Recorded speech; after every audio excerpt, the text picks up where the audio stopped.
Hi, Anna and Robin. Thank you very much for the time for the interview. Let's start with the warm-up questions. First one is like, which place or city do you feel most like home now? I'll let Robin go first. Oh, I think I live in New York now, and I've been there for 18 years, so that really does feel like home, for sure. Cool. Yeah. New York. Yeah. I'm sort of split between San Francisco and where I live now, West Tisbury. West Tisbury feels like home when I'm there, and San Francisco feels like home when I'm there. They're both in California, right? No, West Tisbury is in Massachusetts. Okay. Yeah. Great. So you have family or in both places? Yes, I do. Got it. So if you could become a tree, what kind of tree do you want to be? Ooh. I might go like redwood or sequoia. Just really, really long-lived. They're impressive. They live in beautiful parts of the world. Yeah. Yeah. Yeah. Green. Yeah. How about you, Robin? Maybe some sort of a peach tree, maybe, because that's my favorite food. So you want to be fruitful? Yes. I do. Yeah, sweet. I like peach too. So what kind of weather do you feel like? Did you feel like to you? Did Yolanda feel like to you? What kind of What weather? kind of weather do you feel Yolanda feel to like me? to you?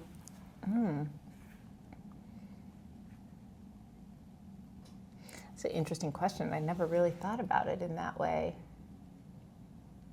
I think it felt like a dynamic California afternoon where the weather's changing from cloudy to sunny as the sun is going down. Wow. Do you see a rainbow or something? No, it's just really beautiful, calming afternoon light.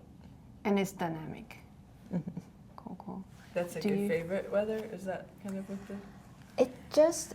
Is that what the question is? Sorry. No, what weather did Yolanda feel like to me? Oh, yeah, okay.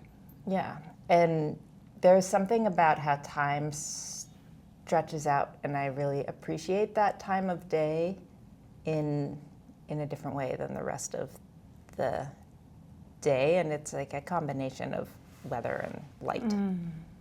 So it's a mixed one. Do you have a weather for Yolanda? You know, I didn't get to know her personally, so I don't know if I only see but I always picture her in, that Pacifica home, which is always kind of like this cool sea breeze. Foggy. Pacific Grove. Yeah. I see. Yeah. Okay. So let's go to the real questions. So I read that after Yolanda passed away, it took several years for you, like you don't want to revisit the footage. So I'm just curious about did the visual and emotional world of the film slowly emerge out of grief or love? Mm-hmm. Yeah. Starting to build things and needing to go back to the footage was a way that felt good for me to interact with the footage. When I was looking at it before recreating the world where she lived, I just found I could only see what we'd missed, and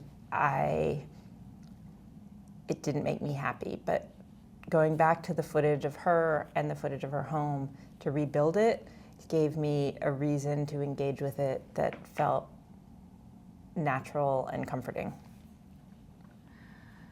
Okay. So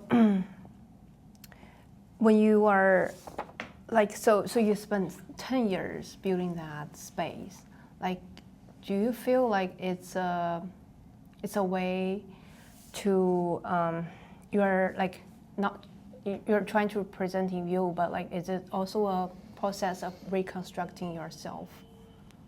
Yeah, I think it was a way to try to get a handle on my own identity at a time in my life when my life was changing a lot, having kids and having my parents get older, and I worked on this film from my late 30s into my early 50s. So it was a way to process and think about a lot of those questions by hearing her stories and hearing them in different ways, because was at a different point in my life. I was able to continue to learn from her in a way that I wouldn't have if I hadn't been engaging with this recorded material. Cool.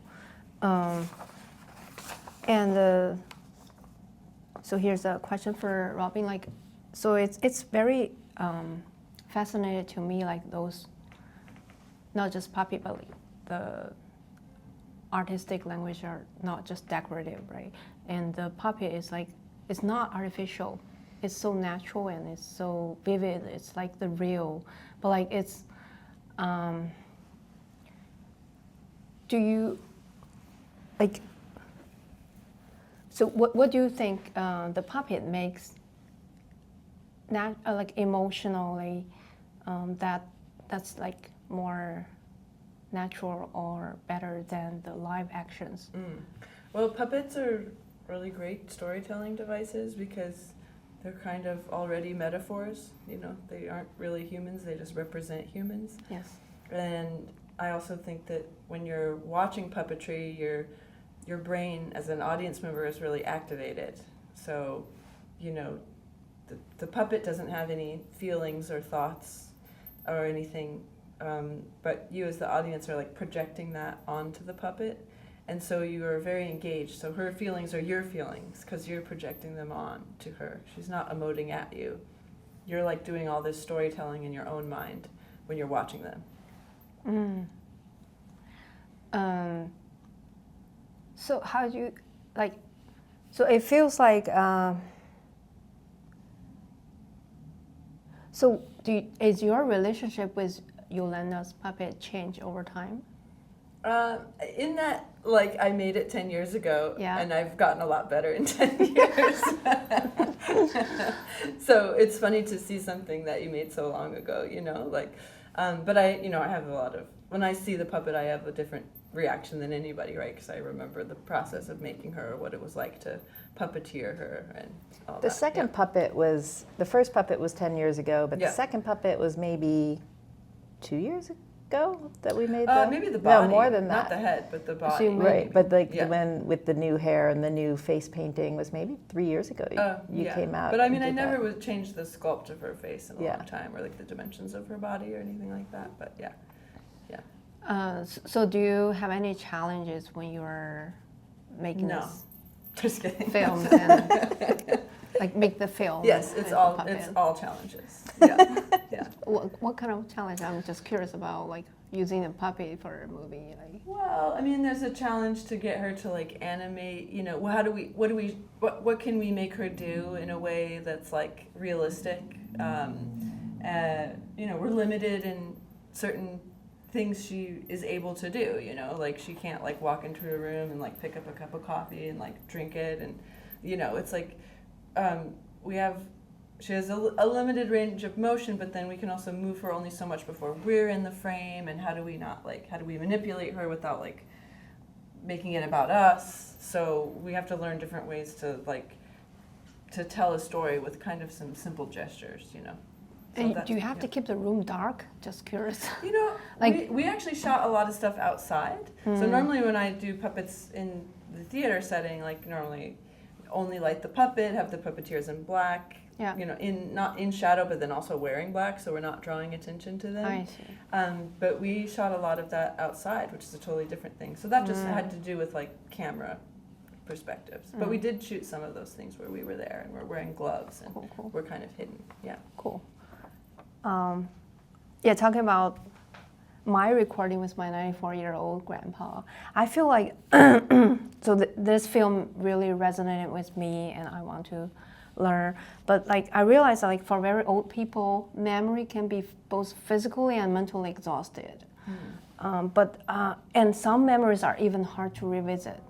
But to me, like this film with Yolanda's narrative, her voice seems like very natural and not tired at all. But like I'm curious how you create that kind of space with her. Yeah, I worked on a film with Banker. My husband is also my creative partner and directed this film with me. And before that, I worked on a film about his relationship with his mother, who was going through Alzheimer's, and really seeing how he brought the camera into that relationship without a lot of fuss and without changing the environment the way that I had been used to making natural history films or making science films, where you go into a room, you light it, you close the doors, you unplug the refrigerator if you're in someone's house. But you don't have to do all those things. It's a different kind of way of shooting. So this real cinema verite approach to sometimes just setting up a camera and a mic and then letting it roll and just spending time with Yo. And really, she was really comfortable in front of the camera and enjoyed the process. So we got really lucky there. I didn't know the first time we filmed with her how it was going to feel for me or for her. But she was very relaxed and comfortable with the camera rolling and didn't change how she communicated more than anyone I've ever filmed with. Yeah, I do see some people like in front of the camera, they change, then they get nervous or something. But this is very natural, Is there any memory that she feel hard to revisit? Like she doesn't want to remember? Or? Yeah. She sometimes, like in the last interview we did, I asked her a lot of questions, just realizing like I don't know these things. And so instead of the conversation being more casual or more led by her, I was asking her specific questions. And she, that night, said she had, like a bunch of unpleasant dreams about her parents and people from her childhood. And so like something about the way we talked about her past, sometimes she enjoyed it and it felt like therapy. I mean, sometimes therapy doesn't feel good, but so sometimes it was hard for her and she didn't want to do that, and so we wouldn't. It's like a trauma, you open the wound, like it hurts. So there are some childhood memories that cause pain for her still. Yeah. Got it. I can see like when you are making the film, I can see your first daughter, like what's her name? Dylan, right? Dylan. So ever since she was an infant, like a baby, and Yolanda hold her and play with her, and then all the way. And is it? Do you feel like this film is also in a way like to show like life, like continuation of life between generations? Yeah, it wasn't about that when it started. We started filming before I was pregnant with my first child, but then as the film took as long as it did, and then at a certain point we began to integrate our own life experience and family experience into the film. But that probably only happened like nine years into making the film. But it's a 16-year process in total. So it became a part of the process at the end, and then that letter that Dylan read at the end, we rediscovered in the footage years afterwards. She's 14 now, and she was probably 9 at the end of the film when she reads this letter, and she's just an incredible kid to have that kind of insight that she feels like she knows Yo through the project, and she's actually writing to the puppet. Yeah. This is I can't tell, but like this is this is a great education too, like for your kid, like to. Yeah, I think their language and emotional intelligence around grief and loss is going to be much, much better than mine, because they went through losing. Banker lost his mom quite young, but they were there. They were a part of that, and then this project. So it's just been part of the language of their life really early, and I think that will make it easier for them to process those feelings throughout their life. But I wonder like if this also have any impact on your daughter, like choosing her career? Like, is she also doing anything with films or what? She's an incredible artist. She loves animals, and so she wants to be a veterinarian, but she also wants to be an artist and a baker. So she's got some time to figure it out. Yeah. So I remember there's the last moment of Yolanda. You wasn't there, but you sent her a last photo, and you were really like, you really want to know like whether she saw it. Is this something like you feel like you still reach her like at the last moment? Like, is this something like that really matters there emotionally? I feel like that symbolizes a really particular moment in my grief trajectory, and I think it's familiar to a lot of people that there is something about focusing on the very end and what didn't happen at the very end, and I felt very stuck in that for a really long time. And I feel like I've moved through it. I can still think about it, and the sadness is still there, but it isn't the dominant feeling that I have anymore. But I wanted to include it in the film because I think it was really poignant. I actually stumbled across the photo years later and like realized, or I think I stumbled across the text chain where I had texted it to Tinny, and just like the emotions just flooded back. I'd forgotten about it, and then I just included it because I think it's relatable. So you said you mentioned you get stuck. You get stuck in the grief, or stuck in which? Yeah, for a long time, my memories of Yo after she passed was all just really upsetting sadness about not calling her back and having one last conversation, about not filming more, about not making more time. I felt like she had more to tell me, and I didn't make the time to listen. And I mean, it's crazy to say that when I did as much as I did with somebody who I love, but it's like those feelings are almost inevitable.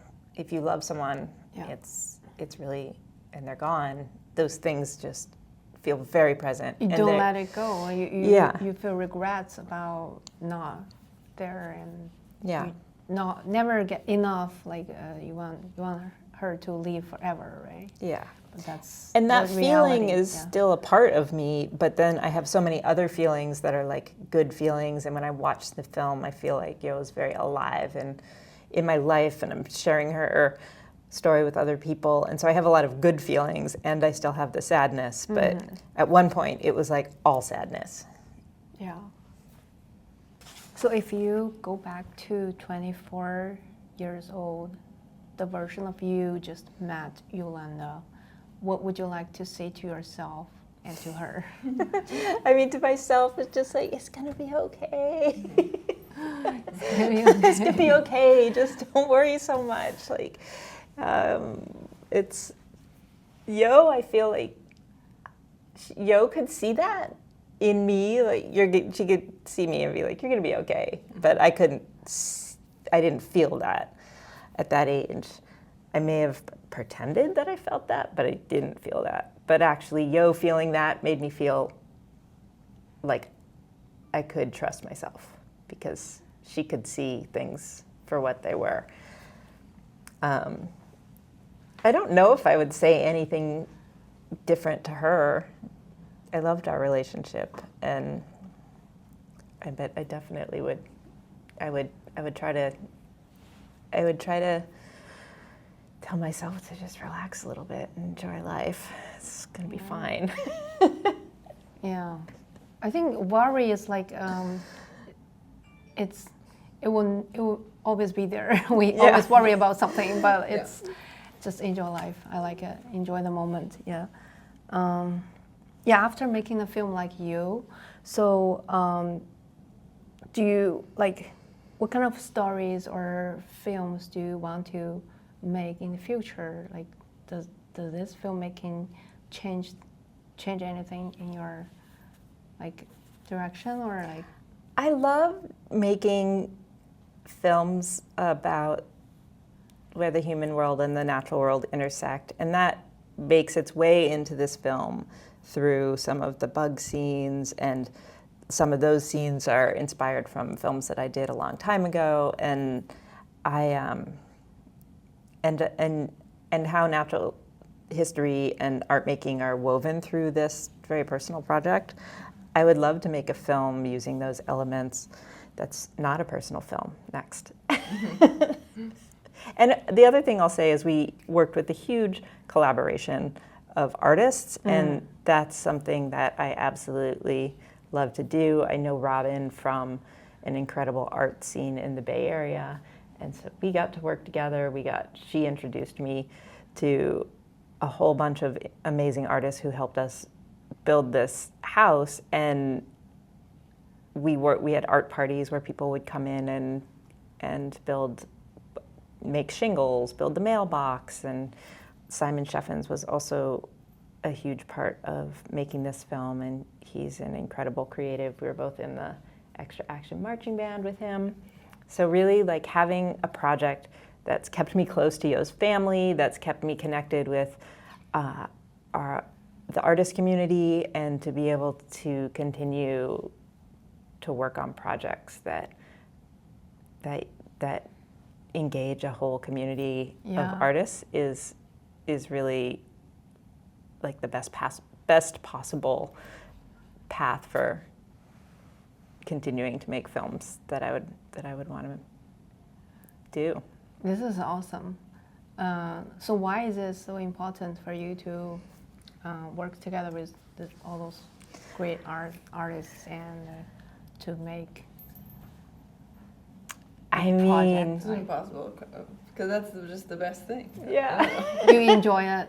Yeah, connection. That's You get to collaborate and connect with people, and everyone's so busy. If you're not actually like working together and doing things together, it's hard to even maintain friendships. Mm-hmm. So connections with people is important to you. How about you? Like, do you? What's your future direction? Like, you want to go? I mean, I'll keep working in this way. I'm always going to be building things and filming them or putting them on stages. And I think just same path onward. So you enjoy it. Yeah. Nice. I have no other backup plan, so. I like it that like you have like your passion and what you make life for living. It's the same thing. Which is great. Yeah. Yeah. I have a project I'm working on now called Shopping Center of the Universe, and it uses puppetry and film, but live on stage. So I've built some elaborate cardboard sets, and then I have multiple cameras on stage that are live fed to a projector above me. So I'm like moving sets and puppets in front of the camera, like to make a big live animation. Oh, you mean like the shadows, or like? No, so there's like.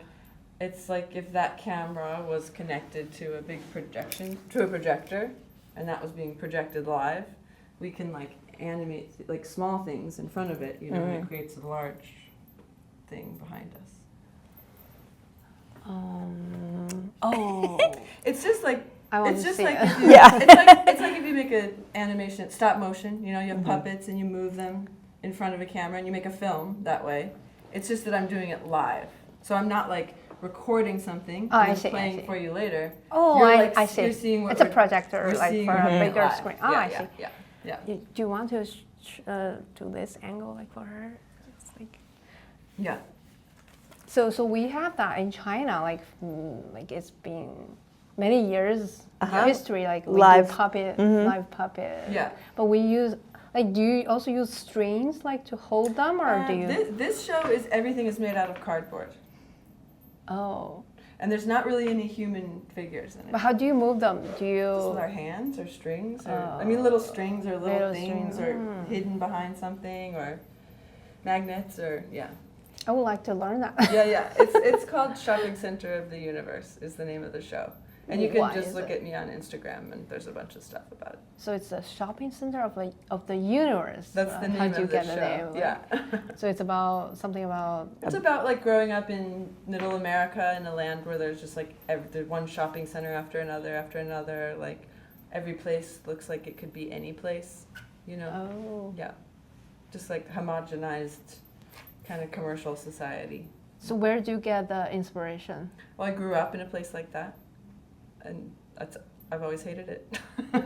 Oh, and the parking lot. Yeah, and it's also inspired by a parking lot that I've been living next to for many years. So I like recreated that whole part of my neighborhood in cardboard.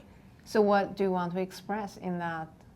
I think there's a kind of like grief, something missing from the human experience when you're just in like a Marshall's, TJ Maxx, Lowe's, Home Depot, Bed Bath & Beyond.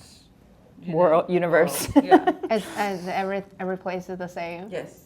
Every place is anywhere, so it just feels like it's nowhere. Yeah. It's kind of we don't have that. Like I think it's kind of like when you reach certain like stage, like you don't worry about food and drink, and you get everything you want. Like you get bored like that. Totally. Yeah. But it's interesting. Yeah. I like to see it. Yeah. So like Yolanda, it's a documentary film, but like it's not a traditional documentary. It feels like. How do you personally define the film now? Yeah, I think we made a decision that this wasn't a film that was about a historical record of someone's life. It was about the emotional experience of friendship and grief and how things change over time and family connections. And in that, using that idea, we had a lot of freedom to just imagine, what YO's stories mean to me are not the same thing that they mean to other people, and it was sort of freeing to just tell her stories as I experienced them, even experienced them listening to them after she was gone, and it's a documentary because it's not fiction, but a lot of fiction films are based in reality, so it feels like a strange construct to call it a documentary or not a documentary, because a lot of it is maybe like myth or fantasy, but it's all based in real feelings and emotions.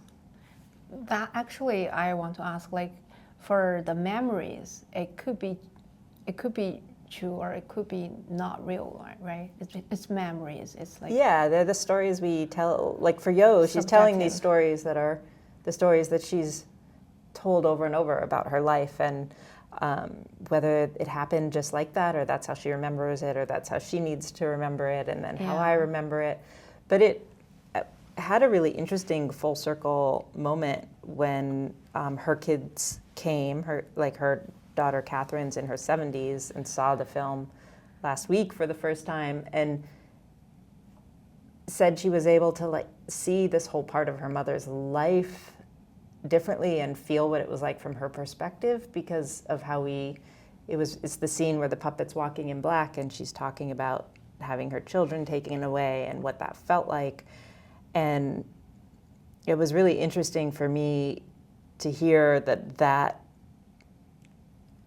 way of showing Yo's story visually created a new understanding within her own family, and it felt really good that was how Catherine saw it, that she got a window into her mother's life through Yo's storytelling and the work that Robin and I did together just recently, like last May, doing this puppeteering, while listening to Yo's story, acting it out with the puppet, and that then becomes like a new memory for Yo's own children and her family. Yeah. Yeah, it's maybe something even like Yo didn't directly tell her children, right? It's something passed down. Yeah, great. So you got a silver bear for outstanding artistic contribution, which is a great recognition. That was amazing. How do you feel about that? That was it was such a delight and a surprise, and the Berlinale is an incredible festival, and it was just such an honor to receive that award. It's like the best award ever. Yeah. And it's an amazing, like, beautiful sculpture that this woman artist made in the 50s, and they've been using the same forge, and so it's actually just like this incredible object, and it says Yo's name on it, and it makes me really happy. So it's the like whole a team. gift for her. Yeah, I feel like it really honors her and all the artists who worked on this project. Just curious, have you ever thought about you getting that kind of awards when you make the film, or you just focused on making I mean, a certain it point? crosses your mind occasionally, but like it's. I think the funny thing is, throughout my career, I've had different like focus on getting awards, and it really seems like the only time that I actually get awards is when I'm really not thinking about it or expecting it or trying for it.